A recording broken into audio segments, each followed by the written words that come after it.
Hi, my name is Lauren, and I work at the Kenton County Public Library at the Covington branch. And this is Maple. She is a rescue, and I've had her for about 2 years. She's a Beagle mix, and she's a very good girl. So we decided that we were going to read a book about dogs today for you, and also show you how to make a really cool dog toy that you can pick up the materials that you need at the branch.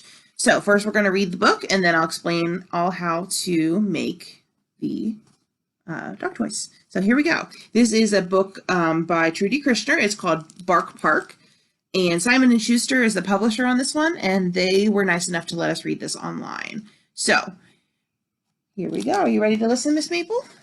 Okay, here we go. Ready? All right. Paws at the door, tails thump the floor. They are excited to go to the dog park.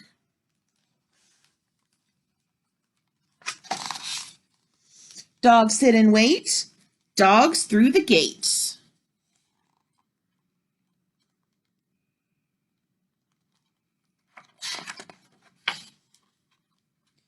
Dogs at the park, bark, bark, bark.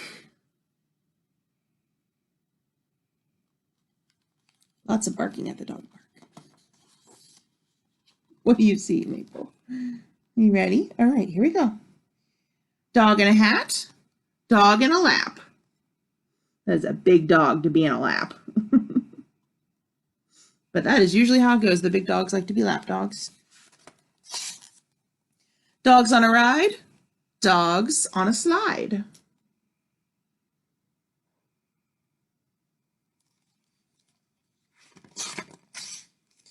Dogs chewing bones, dogs licking ice cream cones.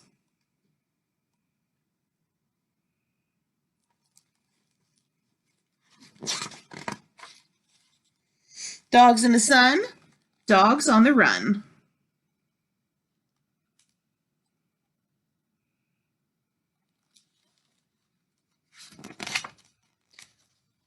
Dogs with a buddy, dogs getting muddy.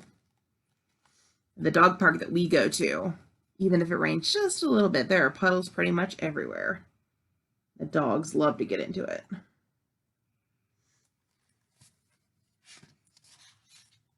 Dogs at the park.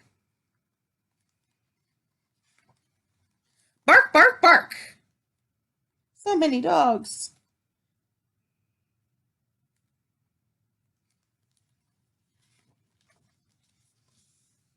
Dogs have explored.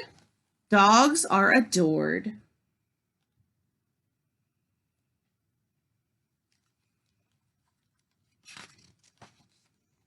Dogs take a drink. Dogs yawn and blink.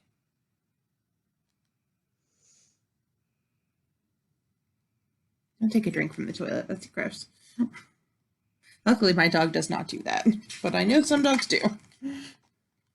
Dogs in a heap. Dog go to sleep. They had a busy day. Gotta be tired.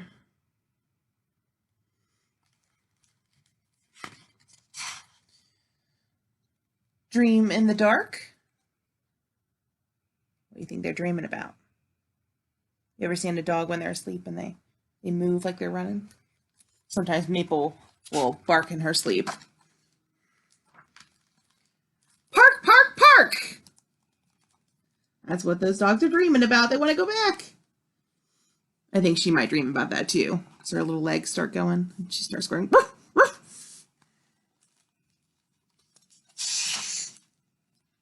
All right, the end. All right, again, that was Bark Park by Trudy Krishner. Thanks, Simon & Schuster, for letting us read that one. All right, Maple. Did you stop paying attention? That's all right. I think you still deserve a treat. Maple really likes these Trader Joe's peanut butter banana treats. Do you guys like peanut butter bananas? They make really good sandwiches. I'm not a huge banana fan, but Maple really likes these treats. All right. So this is what the dog toy is going to look like when you're done. And like I said, we will have these kits available for up to a week after this program airs on Facebook. So you'll be able to pick up the tennis ball and some fabric because we have a ton of leftover fabric from different crafts that you can use for these projects. And if you have some at your house, you are more than welcome to make this at home as well with us, and not even have to go to the library to pick anything up. It's just spare fabric and a tennis ball. Literally, that's it. My next clip, I'm going to show you actually how to tie it, because there's some knots that you want to make sure are nice and secure, because otherwise they'll just tear it apart right away. So get out all your supplies if you have them and you're following along. And like I said, in the next clip, we're going to show you how to make this dog toy.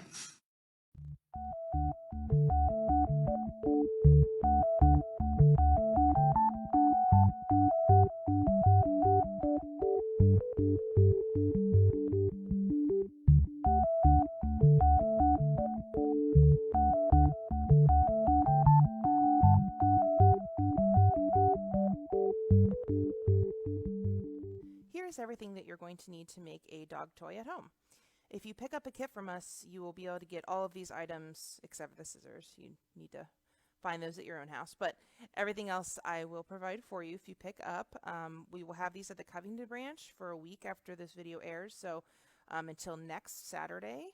If you pick this up, I will make sure the tennis balls are cut for you. I'll have the maintenance guys use the drill, just because it can be a little bit tricky to do this at home.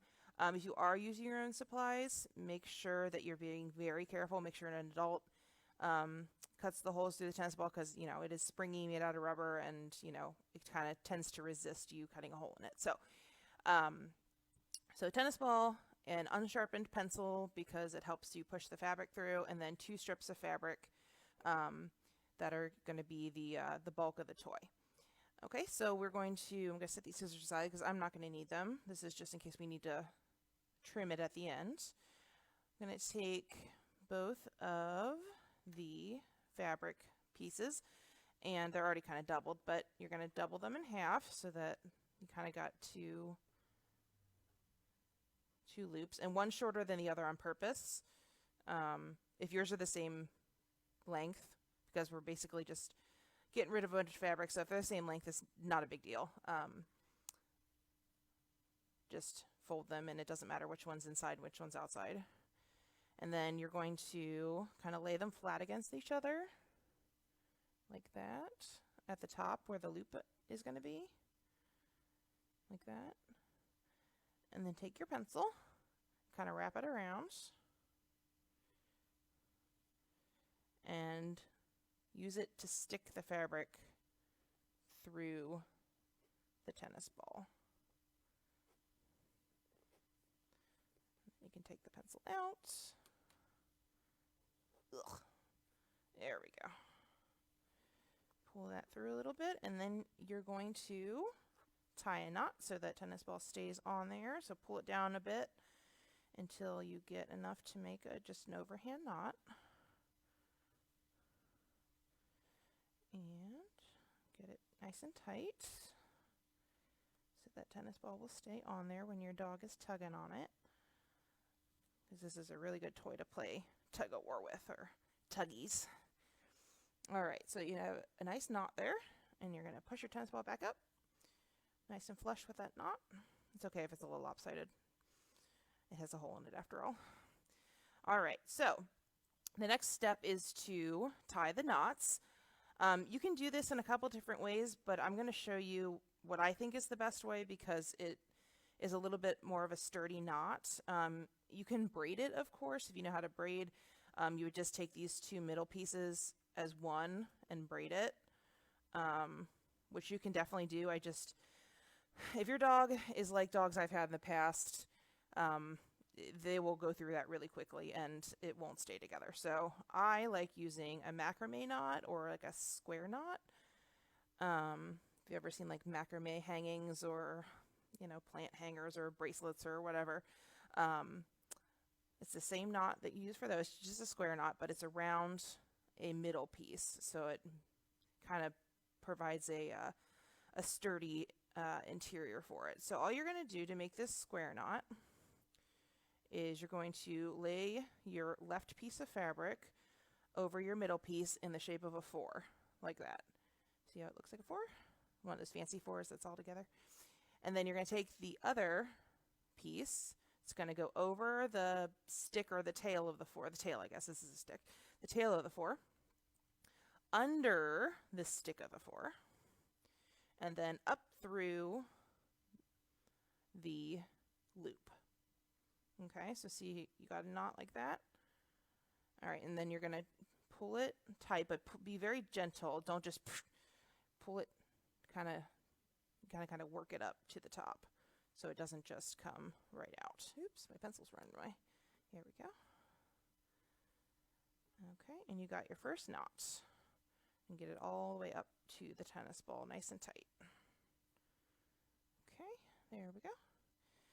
All right, so you did your first knot, and we're going to do that same knot again, but backwards to make the second half of the knot, because not right hand knots, square knots are right over left and under, and then left over right and under. So this time we're going to do the left or the right piece. So we already did left over right. So we're going to do left over right and under, and then up through that loop, and all the way up. Again, be kind of gentle with it, because otherwise it'll just tie at the bottom there, and that's not going to make for a good dog toy. Okay. All right, and that is your first knot. It is kind of a two-part knot. And you'll see it kind of as I keep going. But basically, you're just going to keep doing that. You're going to make a 4 with the left piece, and then a 4 with the right piece, and a 4 with the left piece, and 4 with the right piece. As you keep going, if you get confused about which one you did last, because sometimes I do that, short attention spans happen, look for like the loop. You'll see it as I go further down, but see how it's on the left side there? There's kind of a loop or like a knot that's over the top of the entire knot. I don't know if that makes any sense or not, but that's always how I remember. That side means you make the 4 on that side next. So if that helps you. If it doesn't, ignore me completely. So I'm just going to keep tying the knots all the way up until I'm through the entire length of this pink piece. So then I'm going to make that backward 4 over the tail, under the stick, up through that loop there. All right, there we go. So you're starting to see that pattern a little bit. See how I've got 2 of those loops now? So I made it on that side last, so I'm going to do it on this side again. And just do that until you're all the way finished. And I'll show you how to tie it off when I get down there. So I'm just going to tie the rest of this, and also I'm doing that to remind you that if you have not participated in summer reading yet, we're doing that all the way into the end of July, or not July, I'm sorry, until August. It is August already, surprise. And all the way to the end of August, August 31st is the last day to turn in your summer reading logs and your challenge logs and everything. We got some cool prizes like a Nintendo Switch Lite and some fun and games in a basket, and some art supplies in a basket. There's a blow up fort in one of them. It's pretty cool. So don't sleep on that, especially if you're reading anyway. You might as well. There's also teen summer reading, and they do prizes every week. Miss Erin gives away really cool stuff at the Covington branch, and I'm sure Miss Jessie and Miss Leanne do too. So make sure you guys do that. So I'm just going to finish this up here. And even if you don't win the raffle, you still get a t-shirt or a backpack and a free book to keep, which is just a really good deal for reading only a couple books. So, all right, I think I'm going to do one more knot here. There we go, because I think I'm going to run out otherwise. Yeah. All right, so my last knot is in there, and I'm just going to tie a nice overhand knot. And again, it doesn't have to be perfect. You might lose some of the ends, but that's all right. Get that through there.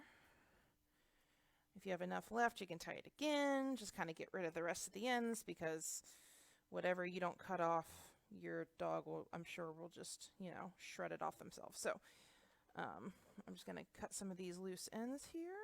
So My dog doesn't chew on that too much. All right, so that's your dog toy.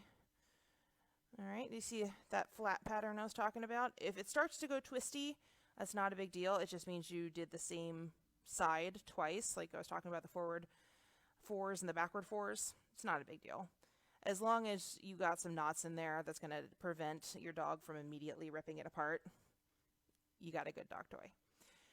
So there is the dog toy. Thank you for tuning in. If you have any questions, make sure you drop them in the chat. I'll make sure to monitor that and get back with you if you're confused on anything, because this is a little bit of a tricky knot if you've never done it before. But again, like I said, make sure you come and pick up one of our kits. It'll be available for 1 week after this video airs, so from Saturday to Saturday. And hope everybody's okay out there. Be safe, and we miss you here at the library, and we'll see you later. Thank you.